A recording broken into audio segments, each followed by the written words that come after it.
Assalamualaikum warahmatullahi wabarakatuh. Hai para pembelajar. Di video ini kita masih bahas tentang seputar dunia dosen. Kali ini pembahasannya menarik. Dosen menerima curhat mahasiswa. Iya, curhat kepanjangan dari curahan hati ya. Jadi dosen menerima curhat mahasiswa. Nah, ini akan kita bahas sedikit agak ya panjang lengkap ya, mudah-mudahan ya. Itu teman-teman semuanya, mari kita coba ulas secara perlahan seperti apa kita bersikap ya teman-teman ya. Oke, sebelum kita jelaskan lebih detail, saya ingin coba jelaskan dulu tentang curhat ya. Curhat itu bentuk ya, bentuk suatu sikap yang dikeluarkan oleh mahasiswa ya. Ini fokus bahasannya tentang curhatan mahasiswa. Sikap yang dikeluarkan mahasiswa kepada dosen karena ada tekanan batin ya, ada tekanan batin, tekanan pikiran, sehingga itu membuat kesusahan dan kepenatan diri bagi mahasiswa itu. Jadi sehingga kesusahan itu disampaikan kepada dosen, ingin meminta saran, ingin meminta solusi bagaimana penyelesaian dari permasalahan itu. Sah-sah saja ya. Memang setiap mahasiswa itu punya masalah. Beda dengan di sekolah siswa ya. Kalau siswa kan sedikit masalahnya. Kalau mahasiswa itu banyak masalahnya ya teman-teman ya. Jadi di samping dia perkuliahan, dia juga harus memikirkan masalah hidupnya.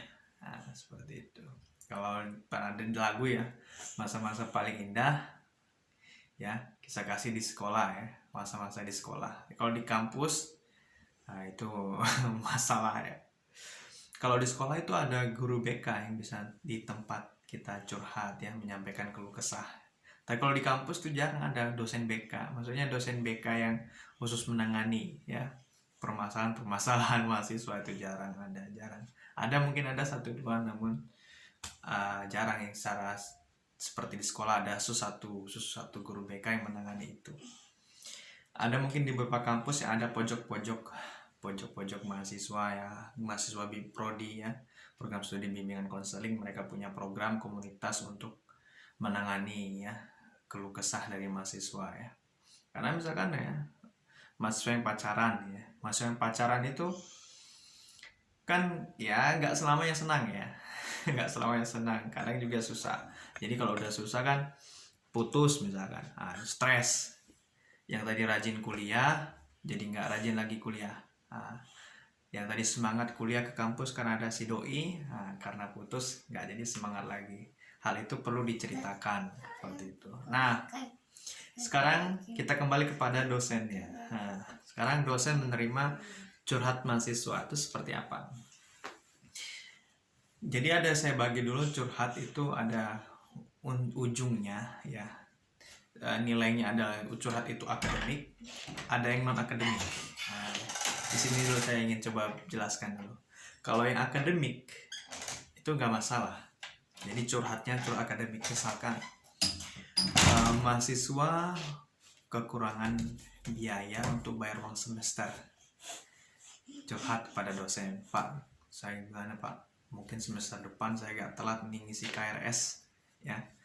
Ngisi telat nih, kayaknya agak telat saya bayaran, gimana Pak ya?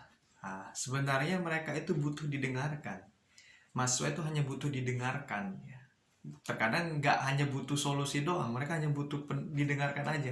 Oh begitu, oh iya ya sudah, sabar ya. Saya doakan mudah-mudahan kamu bisa dapat pekerjaan, dapat yang lain, beasiswa atau apa seperti itu. Mudah-mudahan kamu tetap sabar ya, karena memang kuliah itu memang susah, tapi ya tetap harus dijalani, mudah-mudahan lancar.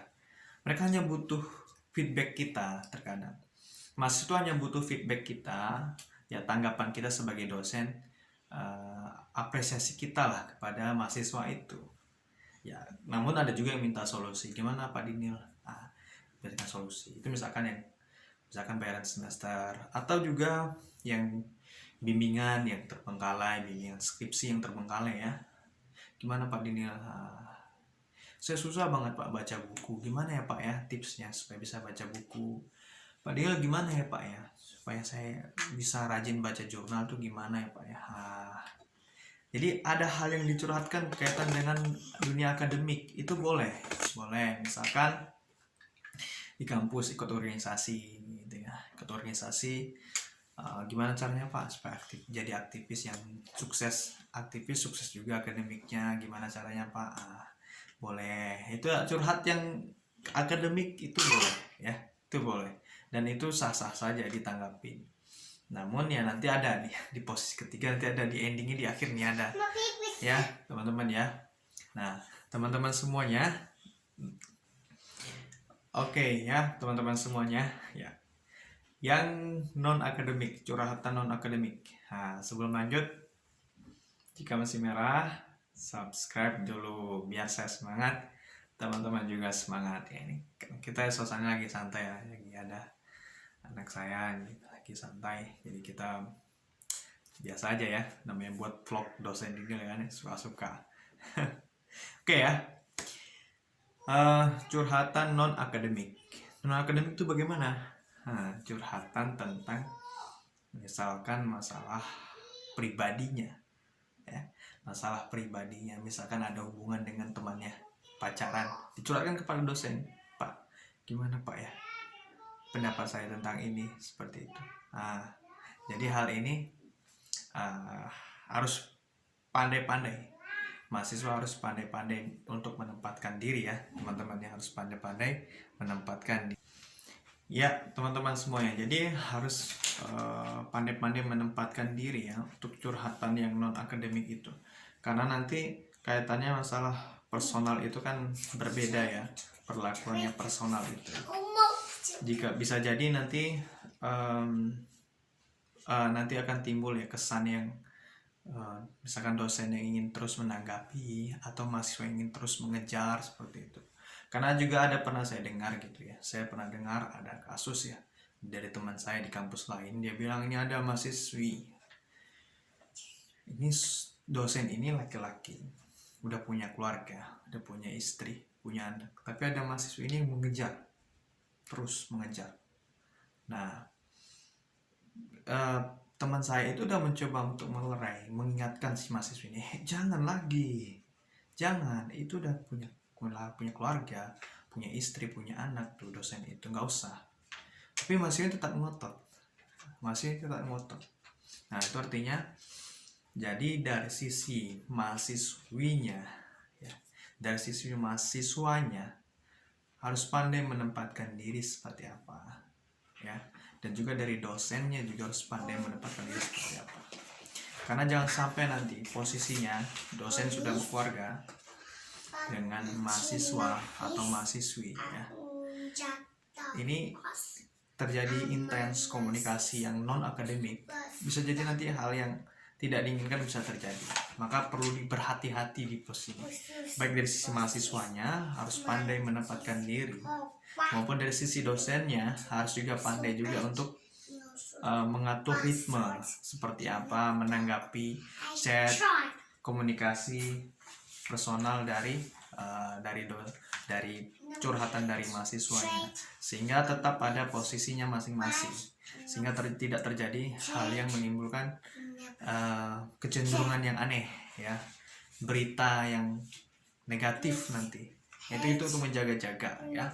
Saya ingin nggak bilang, bukan berarti curhatan non akademik nggak diterima, bukan, tapi harus pandai menempatkan diri. Kenapa? Karena ini sangat riskan, sangat vital ya, karena bicara tentang masalah non akademik, terkait tentang bicara masalah personal ya, itu harus hati-hati. Terkecuali dosennya masih single, mahasiswa single itu ya. Jangan di kampus, di luar lah, di luar nggak masalah kan, kalau di luar aja ya, nggak masalah kalau hal itu terjadi, kalau masih sama-sama sendiri-sendiri. Kalau yang berlawan jenis, kalau itu tadi cerita yang berlawan jenis, kalau yang sesama jenis ya laki-laki, mahasiswa laki-laki dengan dosen laki-laki, cerita personalnya nggak masalah. Atau yang perempuan, yang mahasiswi cerita dengan dosen perempuan personal ya nggak masalah. selama sesama jenis. Tapi kalau sudah menyeberang lawan jenis, itu harus berhati-hati. Terakhir adalah masalah waktu. Nih, curhatan itu yang terlepas dari semua yang kita bahas tadi, masalah waktu harus dihati-hatikan. Jadi posisi mahasiswa tidak harus menchat, ya, menyampaikan berita, informasi, menelpon, chatting itu di semua waktu. Itu harus dihindari. Ya, karena dosen juga punya keluarga, punya kesibukan, punya penelitian, punya menyiapkan materi ajar dan sebagainya. Dan dia nggak hanya menerima satu chat saja dari mahasiswa, banyak chat yang dia harus pikirkan. Jadi lihat waktunya. Jangan pula sampai tengah malam chatting terus. Nah, jangan juga ya seperti itu. Jangan.